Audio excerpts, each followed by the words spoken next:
తెలంగాణ ఏర్పాటైన తర్వాత group 1 notification విడుదలైన తర్వాత మనకి 3 సార్లు పోస్ట్పోన్ అయ్యి మళ్ళీ ఎగ్జామ్ జరిగి రిజల్ట్ మనకి ఇటీవల విడుదలైన దాంట్లో మనకి గోపీకృష్ణ 7th పొజిషన్లో హన్మకొండ జోన్ అంటే మల్టీ జోన్ 1 కింద ఇప్పుడు మనకి 493.5 మార్క్స్తో డిఎస్పీ పొజిషన్ వచ్చే స్కోప్ అనేది ఉంది.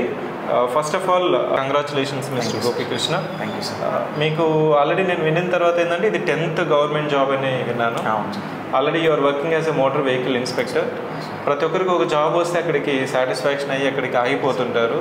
కానీ 9 పోస్టులు ఉన్నా కానీ సర్వీస్ ఉన్నా కానీ మళ్ళీ గ్రూప్ 1 సర్వీస్ రాయాలనేది చాలా inspirational story about you. I felt very happy that being learned that you are already got 9 jobs and group 1 is going to be 10th job. Yes sir. ఈ గ్రూప్ 1కి మీరు వచ్చిన తర్వాత score తీసుకున్న తర్వాత ఫస్ట్లో మనకి ఎలా అనిపించింది? Sir first thing exam preparation టైంలోనే నార్మల్గా ఫస్ట్లో భయం ఉండేది సార్. ఎగ్జామ్ అరే నేను యూపీఎస్సీ ఆస్పిరెంట్ కాదు కదా, technical aspirant, mechanical engineering background, ఏదో పిఎస్యూస్ ఏడబ్ల్యూఎస్ చదువుకుంటూ కూర్చునేవాడిని, గ్రూప్ 1 కొట్టగలుగుతానని ఒక డౌట్ ఉండేది.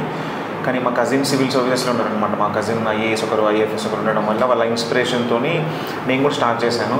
స్టార్ట్ చేసిన తర్వాత ఫస్ట్ 5 months చాలా హార్డ్ ఫీల్ అయ్యాను. ఎందుకంటే వస్తుందా రాదా, ఏం చేయాలి, సోర్స్ గ్యాదరింగ్కి మెటీరియల్ గ్యాదరింగ్కి టైం పట్టింది, ఇక్కడ తీసుకోవాలి టెస్ట్ సిరీస్, ఏం చేయాలనేది. సో ఆఫ్టర్ దాట్ స్లోగా అన్నీ గ్యాదర్ చేసుకొని సివిక్ సెంటర్లో టెస్ట్ సిరీస్లో జాయిన్ అయ్యాను. తర్వాత ఆ టైంలో ఒక్కొక్క డే బై డే కాన్ఫిడెన్స్ పెరిగింది sir. So by the time of ఎగ్జామినేషన్కి 45 days ముందు మా ఫాదర్ చనిపోయారు. సో మళ్ళీ బ్రేక్ వచ్చింది నాకు. సో మళ్ళీ 45 daysలో మళ్ళీ ఎట్లా పికప్ కావాలనుకున్నాను. సో స్లోగా ట్రోమా నుంచి బయటకు వచ్చేసి మళ్ళీ పికప్ అయ్యి ఎగ్జామ్స్ రాసుకుంటా.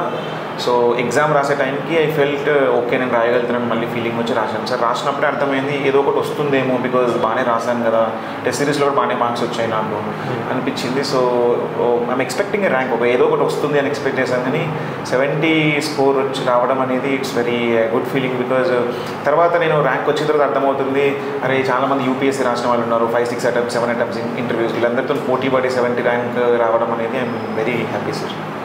సో 493.5 అనేది ఆల్మోస్ట్ మనకి one of the best score చెప్పవచ్చు. Yes sir. దాంట్లో మనకి మీ గ్రాఫ్ చూసుకుంటే జాబ్ చేస్తూ మీరు ప్రిపేర్ అయ్యారు. అది కూడా ఒక 45 days ముందు పర్సనల్ లాస్ అనేది ఉంది.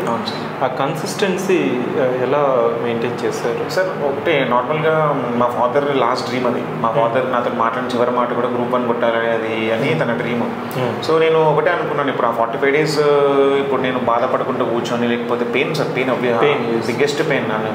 కానీ ఇప్పుడు నేను పుట్టకపోతే మా డాడీ ఎప్పుడు గుర్తుంటు మా డాడీ చనిపోవడం వల్ల జరిగిందేమో అని ఆ గిల్టీ ఫీలింగ్ నాకు ఉండొద్దు. ప్లస్ అది వెంటాడుతుంది ట్రోమా అనేది. అలా ఉండకూడదు అంటే 45 daysలో నేను కొట్టాలి, కొట్టిన తర్వాత అది మెమొరీ అవ్వాలి, గుడ్ మెమొరీ అవ్వాలి, మా ఫాదర్ ఇన్స్పిరేషన్ అవ్వాలి అని చెప్పేసి 45 days నేను చాలా హార్డ్ వర్క్ చేశాను. ట్రోమా ఉంది, పెయిన్ ఉంది, ఇంట్లో సిచ్యువేషన్స్ బాగాలేదు, అమ్మ ఏడుస్తుంది, so everything happens. But still అదే కన్నా ఒక దిక్కు కాన్ఫిడెన్స్ సార్, వేరే గవర్నమెంట్ జాబ్ నాది ఉంది కదా, మోటార్ వెహికల్ ఇన్స్పెక్టర్ వాళ్ళు వర్క్ ఉంది కదా అనే కాన్ఫిడెన్స్తోని ఎట్టి 2-3 months లాస్ట్కి లీవ్ పెట్టేసి మరీ కూర్చొని చదివాను సార్.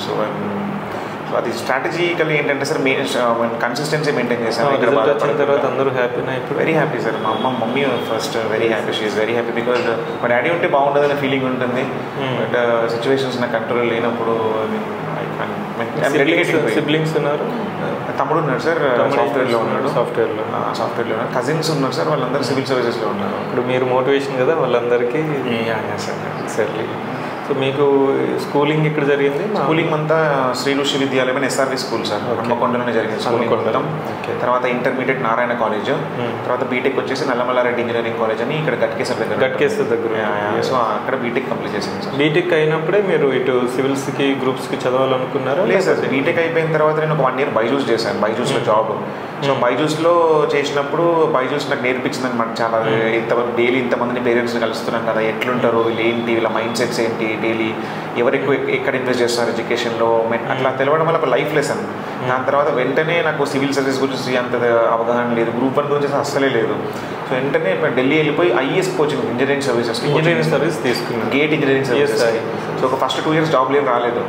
చాలా హార్డ్ వర్క్, ఎందుకంటే నార్త్ వాళ్ళతో పోటీ పడి వాళ్ళందరూ అసలు కరడు కట్టిన వాళ్ళు ఎక్కుంటారు అనమాట. అంటే ఆ వర్డ్ ఎందుకు యూజ్ చేస్తున్నానంటే గవర్నమెంట్ జాబ్ తప్ప ఇంకోటి నాకు వద్దని కూర్చుంటారు. వాళ్ళందరితో పోటీ పడి ఒక 2 years పట్టింది. 2 years వరకు 0 jobs, ఒక్క జాబ్ రాలేదు. కోవిడ్లో అక్కడే ఉన్నాను, కోవిడ్లో ఎక్కడికి రాలేదు, ఇరుక్కుపోయాను అక్కడే. తర్వాత స్లోగా central PSS, central water commission అని, వాటర్ రోడ్ ఆర్గనైజేషన్ అని ఒకటి వరుసగా 7 jobs వచ్చాయి సార్. ఫస్ట్ జాబ్ ఏంటి మీకు? సెంట్రల్ వాటర్ కమిషన్లో జూనియర్ ఇంజనీర్కి వచ్చింది. సో నేను జాయిన్ అవ్వలేదు. జాయిన్ అసలు ఒకటి సెంట్రల్లో బెనిఫిట్ ఏంటంటే నాకు జాబ్ ఒకవేళ నేను జాయిన్ అయ్యి కాకపోతే వాళ్ళకి ఇచ్చేస్తారు, మన లెక్క జాయిన్ అయిన తర్వాత బ్యాక్లాగ్ కాదనమాట. సో నేను జాయిన్ అవ్వనని చెప్పేసి అది గోల్కి వచ్చేసింది. అట్లా ఎందుకంటే నేను జాయిన్ అయిదాం అనుకునే ఇంకో జాబ్ వచ్చింది నాకు, సో దానికన్నా బెటర్ జాబ్. సో నేను జాయిన్ కాలేదు. తర్వాత సెకండ్ కూడా అంతే జరిగిందనమాట. అట్లా 7th జాబ్కి ఆగిపోయాను నేను. అండ్ 7 jobs ఏంటి ఒకసారి? సెంట్రల్ వాటర్ కమిషన్లో junior engineer, first junior engineer, తర్వాత బార్డర్ రోడ్ ఆర్గనైజేషన్స్లో జూనియర్ ఇంజనీర్. దాని తర్వాత ఎన్ఎఫ్ఎల్ నేషనల్ ఫర్టిలైజర్స్ లిమిటెడ్ అని ఒక సెంట్రల్ పబ్లిక్ సెక్టర్ ఉంటుంది అది. తర్వాత రాష్ట్రీయ కెమికల్స్ ఫర్టిలైజర్స్ లిమిటెడ్ 4. తర్వాత Cochin shipyard all India 2nd rank వచ్చింది, అది ఆల్ ఇండియా 2nd ర్యాంక్. తర్వాత వైజాగ్ స్టీల్ ప్లాంట్. దాని తర్వాత వైజాగ్ స్టీల్ ప్లాంట్లో ఏమొచ్చింది? Management training. తర్వాత సీనియర్ ఆఫీసర్ లెక్క ఇండియన్ ఆయిల్ కార్పొరేషన్లో వచ్చింది. సో అస్సాంలో పోస్టింగ్ అనమాట, అక్కడ చేశాను. సో లాస్ట్కి అది ఎంచుకోవడానికి కారణం ఏంటంటే highest paid job, financially stable, అంత బాగుంటుంది. ప్లస్ నాకు టైం దొరుకుతుంది చదువుకోవడానికి. 7 to 3 వర్క్ టైమింగ్స్ అనమాట. సో 3 తర్వాత నాకు టైం దొరుకుతుంది. సో అలా ఆ టైంలో చదివాను. ఒక దిక్కు టెక్నికల్, అంతవరకు నాకు నాన్ టెక్నికల్ పరిచయమే లేదు. 2022 జూన్లో నేను జాయిన్ అయ్యాను మన ఆయిల్ ఇండియాలో, ఇండియన్ ఆయిల్ కార్పొరేషన్లో. అప్పటివరకు నాకు యూపీఎస్సీ తెలియదు, గ్రూప్ 1 తెలియదు. అక్కడ నుంచి స్టేట్ జాబ్స్ పడడం స్టార్ట్ అయ్యాయి. ఏడబ్ల్యూ అని, మోటార్ వెహికల్ ఇన్స్పెక్టర్ అని. అలా 8th job motor vehicle inspector, motor vehicle 10th group 1. So అలా 2023లో స్టార్ట్ చేశాను గ్రూప్ 1కి నేను. సో అట్లా మళ్ళీ 2 times క్యాన్సిల్ అవ్వడము, మళ్ళీ రావడము, మళ్ళీ మాది కూడా క్యాన్సిల్ అయిపోయింది. అసిస్టెంట్ ఎగ్జిక్యూటివ్ ఏడబ్ల్యూ కూడా మళ్ళీ, అంటే మళ్ళీ నాన్ టెక్నికల్ నుంచి మళ్ళీ టెక్నికల్ మళ్ళీ అది చదివాను, మళ్ళీ ఇటు వచ్చాను. మోటార్ వెహికల్ ఇన్స్పెక్టర్ చదివాను, మళ్ళీ Delhi. So technical non technical cover చేయడం, దాంట్లో కూడా నేను మోటార్ వెహికల్ ఇన్స్పెక్టర్ కూడా స్టేట్ 3rd ర్యాంక్ వచ్చింది. State 3rd rank motor vehicle inspector. దాంట్లో ట్రైనింగ్లో ఉన్నారు. ఇప్పుడు మోటార్ వెహికల్ ఇన్స్పెక్టర్ ట్రైనింగ్ జరుగుతుంది సార్, పోలీస్ అకాడమీలో ట్రైనింగ్లో ఉన్నాను. సో ఈ లోపు తెలిసింది గ్రూప్ 1 గురించి. ఇప్పుడు మీకు అక్కడ ట్రైనింగ్లో ఉన్నప్పుడే ఇది డిఎస్పీ వస్తుందని మీకు ఒక అవగాహన వచ్చింది. మన ర్యాంక్స్ మార్క్స్ రిలీజ్ అవ్వడం వల్ల జేఎల్లో తెలిసింది. ఇప్పుడు హాలిడేస్ రావడం వల్ల ఇంటికి వచ్చాను కదా, ఇంటికాడ మా అమ్మ ముందే తెలిసింది. Happy Ugadi double bonanza. Happy. Motor vehicle ఇన్స్పెక్టర్కి ఇప్పుడు మన డిఎస్పీ స్థాయికి వచ్చిన తర్వాత డిఎస్పీ ఆర్టీఓ 2 ఉన్నాయి సార్. అది డిసైడ్ కాలేదు ఏం తీసుకుందాం అనుకుంటున్నాం. ఎందుకంటే అంటే సార్ మోటార్ వెహికల్ ఇన్స్పెక్టర్ తర్వాత నాకు ఆర్టీఓ గురించి పూర్తిగా తెలుసు. టెక్నికల్ ఆస్పిరెంట్ నేను, టెక్నికల్ బ్యాక్గ్రౌండ్ అది. అండ్ ఇంకోటి ఏంటంటే నా మైండ్ సెట్కి కానీ లేకపోతే చేసే వర్కింగ్ కల్చర్ కానీ నాకు ఆర్టీఓ సూట్ అవుతుందేమో నాకు అనిపిస్తుంది. సో సీనియర్స్ ఒపీనియన్ తీసుకొని, ఆల్రెడీ వర్కింగ్ డిఎస్పీస్ కానీ ఆర్టీఓస్ ఒపీనియన్ తీసుకొని I take a good decisions. My suggestion would be DSP. Yes. Because you have that energy, motivation. Yes. And young people has to come into the police department. Yes. ఈ ప్రయత్నంలో మీరు ఉన్న టైంని ఎఫిషియెంట్గా utilisation చేసుకున్నారు. అదే sir, అంటే ఇంకోటి కూడా ఉంది. ఇప్పుడు ఇంతవరకు యూపీఎస్ ఐటమ్స్ ఇవ్వలేదు, ఒక్కరు కూడా స్టార్ట్ చేయలేదు. సో ఇప్పుడు స్టార్ట్ చేయడానికి కూడా అది కూడా మైండ్లో పెట్టుకోవాలి. ఒకవేళ స్టార్ట్ చేస్తే మళ్ళీ నాకు స్టేట్లో వర్క్ చేయాలని ఉంది సార్ మెయిన్గా. బయటకి ఇండియా అంటే నేను చేయలేని కాదు, నా మెంటాలిటీకి స్టేట్ సెట్ అవుతుంది. సో మళ్ళీ యూపీఎస్సీ కొడితే మళ్ళీ వేరే స్టేట్లో పడితే మళ్ళీ మిస్ అవుతుందా అనే ఒక ఫియర్ కూడా ఉంది.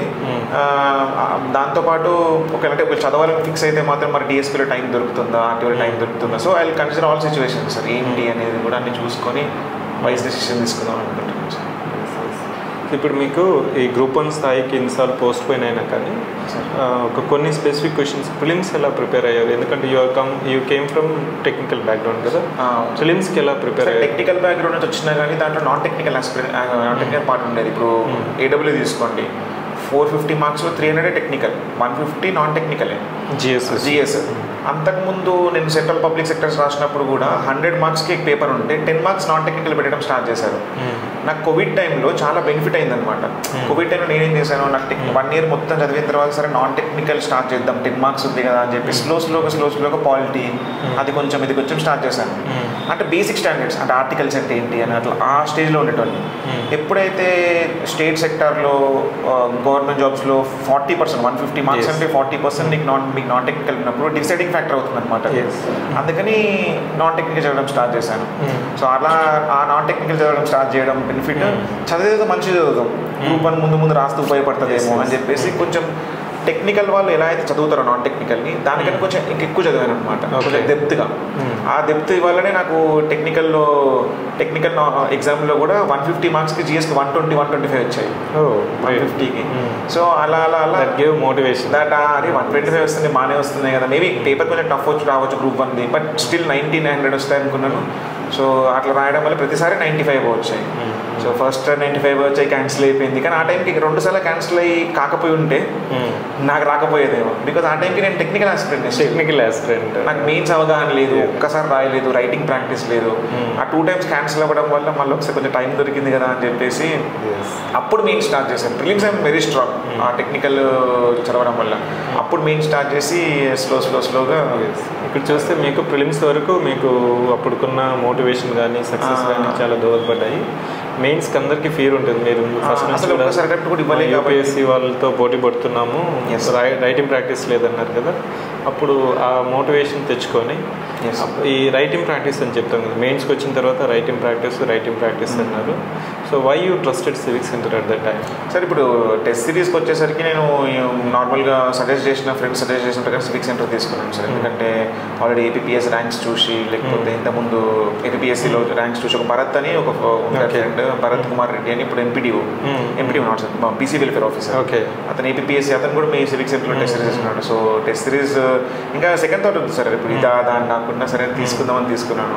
సో డైలీ వచ్చి రాసేవాడిని అక్కడ ఎగ్జామ్, ఆర్టీసీ క్రాస్ రోడ్స్ దగ్గర డైలీ వచ్చి 1 hour రాసేవాడిని ఎగ్జామ్, పోయేవాడిని. సో ఎవ్రీ వీకే రాసేవాడిని. అట్లా కన్సిస్టెన్సీగా మెయింటైన్ చేశాను.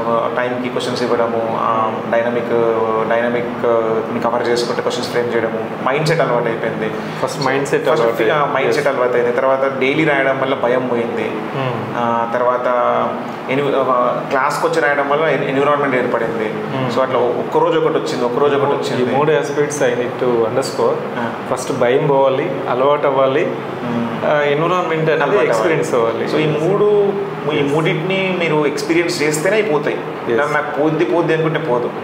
మీరు వెళ్ళండి, భయం పోగొట్టుకోండి, రాయండి, ప్రాక్టీస్ అయిపోతుంది, కూర్చోండి, ఎన్విరాన్మెంట్ వస్తుంది.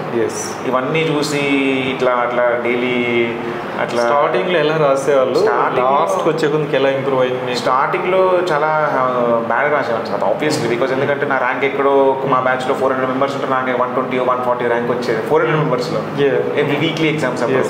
సో పోన్ కొంచెం పెరిగింది. నేను అనుకున్నది ఏంటంటే నేను గివ్ అప్ ఇవ్వలేదు, భయపడలేదు, టెన్షన్ పడలేదు. గివ్ అప్ అంటే 140 కదా 400 మెంబర్స్లోనే అని అనుకోలేదు. యూపీఎస్సీ వాళ్ళు చాలా మంది వచ్చేవాళ్ళు, భయపడలేదు. నేను నా ప్రయత్నం నేను చేశాను, ఏదో ఒకటి రాకపోదా. లాస్ట్ మెకానికల్ ఇంజనీరింగ్ నా బ్యాక్గ్రౌండ్, ఆర్టీఓ రాకపోదా, అది అట్లా స్లోగా ఒక్కరోజు భయం పోయింది సార్. డైలీ 2-3 months తర్వాత నా ర్యాంక్ అరౌండ్ టాప్ 20 వచ్చేది. సో అరే ఇంత మారిపోయింది ఏంటి 3 monthsలో కూర్చుంటే అనిపించింది. అప్పుడే అంటే సార్ బేసిక్గా ఏంటంటే గివ్ అప్ ఇవ్వకుండా స్ట్రాటజీ ప్రకారంగా సోర్స్ ప్రొవైడ్ చేసేవాళ్ళు మంచిగా ఉన్నప్పుడు ఆటోమేటిక్గా నీ బెస్ట్ నువ్వు ఇచ్చేస్తే. So you completely relied on the writing practice అనేది మెయిన్ సార్. నేను ఫస్ట్ నమ్మకపోయాను, చదువుకుంటూ కూర్చున్నాను. ఫస్ట్ సోర్స్ ప్రిపేర్ చేసుకున్నాను ఓన్గా. స్పోర్ట్స్కి కోచింగ్ తీసుకోలేదు సార్, అప్పుడు ఓన్గా ప్రిపేర్ చేసుకున్నాను. బట్ టెస్ట్ సిరీస్ మాత్రం సివిక్ సెంటర్ ఉపయోగపడింది. బికాజ్ రైటింగ్ ప్రాక్టీస్ లేకపోతే ఆ భయం ఎట్లా పోతుంది. ఫ్యూచర్ ఆస్పిరెంట్స్కి రైటింగ్ ప్రాక్టీస్ ఇప్పుడు మనకి 400 వచ్చిన వాళ్ళకి అంత కంటెంట్ ఉంటుంది. ఇప్పుడు 400, 420, 430 వచ్చిన వాళ్ళతో మాట్లాడుతుంటే సార్ రైటింగ్ ప్రాక్టీస్ పోస్ట్పోన్ చేస్తారు. అలాంటి వాళ్ళకి మీరు ఇచ్చే సూచన ఏంటి ఇక్కడ? సార్ ఒకటే మెయిన్గా నేనేం చెప్పాలనుకుంటున్నా అంటే రైటింగ్ ప్రాక్టీస్ అనేది చాలా ఇంపార్టెంట్. బికాజ్ ఎందుకంటే మీరు ఒక రోజు నాకు మార్క్స్ తక్కువ వచ్చాయి కదా, లేకపోతే ఈ రోజు నేను రాయలేకపోయానని భయపడొద్దు. ఏది ఒక్క రోజులో రాదు. 1 dayలో వచ్చి ఉంటే ప్రతి ఒక్కరు ముందుకెళ్ళే వాళ్ళు ఎవరైనా. ఎవ్రీడే ప్రాక్టీస్ చేయాలి, టెస్ట్ సిరీస్ అటెండ్ చేయాలి, ఫిజికల్ ఎన్విరాన్మెంట్కి అలవాటు కావాలి. మీరు వీక్లీ రాకపోయినా ఆన్లైన్లో రాసినా కానీ వీక్లీ ఫిజికల్గా అటెండ్ అయ్యి ఎగ్జామ్స్ రాయాలి. అండ్ ఇట్లా స్ట్రాటజికల్ ఫాలో అయ్యి ఎగ్జాంపుల్స్ ఇవ్వడము, లేకపోతే డైనమిక్ క్వశ్చన్స్ ఫ్రేమ్ చేసే ఫ్యాకల్టీస్ దగ్గర ఎక్స్పీరియన్స్ తీసుకోవడం వల్ల 100% ర్యాంక్ అనేది 430 నుంచి 500 ఏమో దాటానికి కారణమే రైటింగ్ అని నేను గట్టిగా నమ్ముతాను. సో నా పరంగా అయితే రైటింగ్ వల్లనే, ఎగ్జామ్ రెగ్యులర్గా ప్రాక్టీస్ చేయడం వల్లనే పర్ఫెక్ట్ ఎగ్జాంపుల్స్ ఎలా ఇవ్వాలి, కంటెంట్ ఎలా ఫ్రేమ్ చేయాలి అని తెలిసింది నాకు. డయాగ్రామ్స్, కంటెంట్, ఎగ్జాంపుల్స్ మొత్తం కలిపితే finally this my score respond. ఎందుకంటే 400 డైరెక్ట్గా వెళ్ళి ఎగ్జామ్ రాసిన 400 వస్తాయి సార్. కానీ సార్ అదే అంటే నాకు అంటే చాలామంది అంటారు, నేను తప్పనని ఎప్పుడు 400 వచ్చాయి కదా నేను బాగానే రాసినట్టే కదా అంటే yes you're well talented. But ఏంటంటే ఒక్కొక్క మార్క్కి చాలా మ్యాటర్ ఉంటుంది అక్కడ. ఇప్పుడు చూసారా 435కి 10 మెంబర్స్ ఉన్నారు, 454కి 16 మెంబర్స్ ఉన్నట్లు ఉంటుంది సార్. 400 వరకు ఒకరు రాగలిగితే 400 నుంచి 500 దాటాలంటే రైటింగ్ స్కిల్ అనేది మెయిన్గా ఉండి రెగ్యులర్గా ప్రాక్టీస్ చేసి ఎగ్జాంపుల్స్ పెట్టి డైనమిక్ అలవాటు కరెంట్ అఫైర్స్ రెగ్యులర్ చేసి మీరు చెప్పేవాళ్ళు కరెంట్ అఫైర్స్ సివిక్ సెంటర్ కింద ట్యాగ్ లైన్ ఉండేది ఒకటి నాకు సార్ చెప్పండి. Mains is news paper, news paper is mains paper, mains is news paper is mains paper అనేది ప్రతిరోజు మాకు సివిక్ సెంటర్ పేపర్ ఇచ్చేవాళ్ళు కదా, బుక్లెట్. ఆ బుక్లెట్ పేరు రాయక ముందు ఫస్ట్ కింద అదే ఉండేది అనమాట. సో అది చదివి so news paper regular practice చేసి, అదే న్యూస్ పేపర్ దొరకకపోతే కంటెంట్ దొరుకుతూ ఉంటుంది, ఎవరో ఒకరు పెడతా ఉంటారు. సో సెంటర్స్ వాళ్ళు లేకపోతే ఏదో యాప్స్ ఉంటాయి హిందూ అని, అవి చూసుకుంటా డైనమిక్ ఎగ్జాంపుల్స్ ఇచ్చుకుంటా ఉంటే ఆటోమేటిక్గా వస్తుంది. ఎందుకంటే ఎగ్జామినర్కి మీరు కొత్తగా కనపడాలి. ఎవరు రాసేది అందరు రాస్తారు, ఎగ్జామినర్కి మీకు కొత్తగా కనపడాలి. వీడు ప్రజెంట్ ఎగ్జాంపుల్ని కూడా వీడు కోయిన్సైడ్ చేసి వీడు ఇచ్చాడే అనుకొని ఎగ్జామినర్ షుడ్ ఫీల్ ఫ్రెష్. అంటే రోజుకు 30 పేపర్లు కరెక్షన్ చేసినప్పుడు నీ పేపర్లో ఏముంది కొత్తగా, నీ పేపర్లో నువ్వు ఏం ప్రొవైడ్ చేసావు ఎగ్జాంపుల్స్ని. సో నాకు చాలా యూజ్ అయ్యాయి అనమాట డైనమిక్ క్వశ్చన్స్ రావడం వల్ల కూడా. ఇప్పుడు అర్బనైజేషన్ పెరుగుతుందా, అర్బనైజేషన్ వల్ల క్యాస్టిజం పెరుగుతుందా అని క్వశ్చన్ వచ్చింది. సో దానివల్ల ఎగ్జాంపుల్స్ ఇవ్వగలిగాను నేను. అంటే ఇప్పుడు ఏదో న్యూస్ పేపర్ చదవడం వల్ల చాలా తుల్జా భవాని జాతర ఉంటుంది. తుల్జా భవాని జాతర belongs to ST community but we all celebrate together. పీర్ల పండుగ ఉంటుంది, belongs to Muslim but we all celebrate together. ఇట్లా అర్బనైజేషన్ వల్ల క్యాస్టిజం ఎక్కడ పెరిగింది, క్యాస్టిజం వచ్చింది కదా అని రాయడము. అట్ ప్లస్ నో అని పెట్టి కూడా కొన్ని ఏరియాస్లో ఇప్పుడు బిఎన్ రెడ్డి కాలనీస్ లాంటి, కూకట్పల్లి కాలనీస్ లాంటి కమ్యూనిటీస్ ఎవరైతే ఉంటారు అందరినీ కలుపుకోరు. నెగిటివ్ ఇచ్చుకుంటా పాజిటివ్ ఇచ్చుకుంటా ఈ కవర్డ్ బోత్, అన్ని రకాలుగా కవర్ చేసి ఇప్పుడు ఎగ్జామినర్ని you should not say that ఇదే అని చెప్పకుండా ఇది ఉండొచ్చు అది ఉండొచ్చు ప్లస్ నా ఒపీనియన్ ఇది అని చెప్పి ఎగ్జాంపుల్స్ మెయిన్ నాకు హెల్ప్ అయ్యాయి మెయిన్గా. సో చాలా మీకు ప్రాక్టీస్ అనేది ఏ క్వశ్చన్ ఇచ్చినా మనం అలవాటు అయిపోతుంది. ఎగ్జాక్ట్లీ. సో సివిక్ సెంటర్ పెట్టే ప్యాటర్న్ కానీ కరెక్షన్ కానీ రెస్పాన్స్ కానీ మీకు ఎలా ఉపయోగపడింది? Fine sir. కరెక్షన్కి 7 days చెప్పేవాళ్ళు, 7 to 8 days ఇచ్చేవాళ్ళు. Correction is very fine for me. And question paper standard, question paper standard చెప్పాను కదా, డైనమిక్ అనేది డైనమిక్ నేచర్. ఇప్పుడు ఎట్లుంటుందంటే క్వశ్చన్ పేపర్ ఇవ్వగానే వామ్మో ఇదేంటి టఫ్ వచ్చింది అనుకుంటారు. కానీ ఆ టఫ్ నేను ఇందాక అన్నాను అనమాట, మైండ్ సెట్ అలవాటు కావాలని. మీరు ఆ టఫ్ నేచర్కి అలవాటు అవ్వడం వల్ల ఎగ్జామ్లో ఈజీ క్వశ్చన్స్ రావడం వల్ల అసలు పెన్ ఆగకుండా వెళ్ళిపోతుంది. ఇప్పుడు ఇక్కడే మీకు ఈజీ క్వశ్చన్ వచ్చి అక్కడ మీకు టఫ్ క్వశ్చన్ వస్తే ఏమవుతుందంటే మైండ్ ఫస్ట్ బ్లాక్ అయిపోతుంది. నాకు అట్లా బ్లాక్ అయింది మన యాప్టిట్యూడ్ పార్ట్ అట్లా మా ఫాదర్ ఇలా చదవడం వల్ల నేను ఎక్కువ టైం ఇవ్వలేకపోయాను యాప్టిట్యూడ్ పార్ట్కి, ఎస్కేప్ పార్ట్కి. ఏదైతే నేను టైం ఇవ్వలేదో అదే నాకు తక్కువ వచ్చాయి. సో అసలు బ్లాక్ అయిపోయింది. ఎస్ఎన్టీ నేను ఎంత హెవీగా చేశాను, science and technology. Aptitude part అంత వీక్గా చేశాను, 4-5 క్వశ్చన్లే చేశాను. 68 మార్క్స్ వచ్చాయి, ఎస్ఎల్ 62 వచ్చాయి. ఆ రెండు పెరిగితే 520 దాటేసుకో, 520 ఈజీగా దాటేది. But I'm very happy. Okay నేను ఎఫర్ట్ పెట్టలేదు, నాకు రాలేదు. మీరు ఎఫర్ట్ పెట్టుంటే మీకు వస్తుంది. సో ఎఫర్ట్ పెట్టినప్పుడు ఎక్స్పెక్ట్ చేయడం రాంగ్. నేను ఎఫర్ట్ పెట్టిన సబ్జెక్ట్స్ వరకు ఐఎమ్ వెరీ ఫైన్. నాకు మంచి స్కోర్స్ వచ్చాయి, 97, 96 అన్ని. ఏదైతే ఎఫర్ట్ పెట్టలేదో అవి రాలేదు. సో ఎఫర్ట్ పెడితే 100% వస్తుంది. టెస్ట్ సిరీస్కి అలవాటు పడండి, డైనమిక్ నేచర్ క్వశ్చన్స్ సాల్వ్ చేయడానికి ప్రాక్టీస్ చేయండి. ఇప్పుడు భయపడండి, ఎగ్జామ్ సెంటర్లో భయపడరు. ఇప్పుడు భయపడకుండా స్మూత్ వస్తుంది అంటే ఎగ్జామ్ సెంటర్లో భయపడతారు. మీకు ఏది కావాలో ఎంచుకోవాల్సిన time.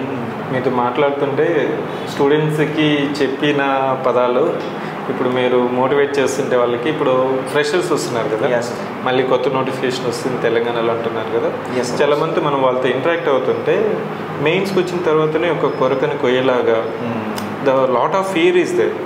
So how do you motivate them and give suggestions for freshers? ఇప్పుడు ఫ్రెష్ నోటిఫికేషన్ వస్తుంది తెలంగాణలో. ఇప్పుడు 540 తర్వాత మళ్ళీ ఒక బిగ్గెస్ట్ నోటిఫికేషన్ అంటున్నారు. బికాజ్ రిటైర్మెంట్స్ రావడం వల్లనో లేకపోతే కొత్త పోస్ట్ క్రియేట్ చేయడం వల్ల. ఒకటి స్ట్రాటజికల్గా ఒక సోర్స్ ఎంచుకోండి, చదవండి.